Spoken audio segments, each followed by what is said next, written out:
বাইরের রাজ্যে কোথাও ঘুরতে গিয়ে যে জিনিসটা সবচেয়ে বেশি মিস করি সেটা হলো বাঙালি খাবার, বা আরো স্পেসিফিক্যালি বললে বাড়ির খাবার। গিয়েছিলাম বিশাখাপত্তনমে, বাড়ি থেকে প্রায় 15 দিন মতো দূরে। বাইরে তখন তুমুল বৃষ্টি, আর ঘড়ির কাঁটায় প্রায় বিকেল 4টে। খুঁজে পেলাম ভাইজাগের আরকে বিচ বাস স্ট্যান্ডের ঠিক অপোজিটে এক বাঙালি হোটেল, নাম তার সোনার বাংলা।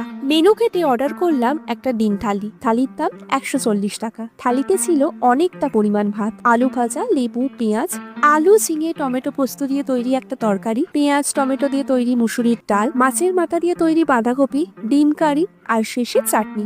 ভাতটা ভেঙে ডালটা ঢেলে ভালো করে মাখিয়ে আলু ভাজা সহযোগে প্রথম গরজ যখন মুখে তুললাম, আহা সেই শান্তি, একদম বাড়ির খাবার। এবার আস্তে আস্তে পোস্তর তরকারিটাও চেখে দেখলাম। সাদামাটা পাঁচ মিশরি তরকারি বললে এটাকে ভুল হবে না।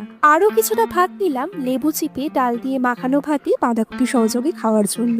আমাদের কলকাতায় পাইস হোটেলে যেরকম বাঁধাকপির তরকারি পাওয়া যায়, এর স্বাদ ঠিক তেমনই। আরো বেশ কিছুটা ভাত মাখালাম ডিম কারির কারিটা দিয়ে। ডিমটা ভেঙে ডিম কারি দিয়ে মাখানো ভাতটা সহযোগে খেলাম। এতটা পরিমাণ ভাত একা শেষ করা অসম্ভব। শেষ পাতে দিয়ে গেল টমেটোর চাটনি। মিষ্টি মিষ্টি এই চাটনিটা দিয়ে একটা পাঁপড় খেয়ে সেদিনের ভুঁড়ি গোজে ইতি হলো। খেতে বসে হোটেল থেকে যে ভিউটা সবচেয়ে বেশি আকর্ষণ করছিল সেটা হলো হোটেলের এই ব্যালকনি থেকে বাইরের সমুদ্রের ভিউটা।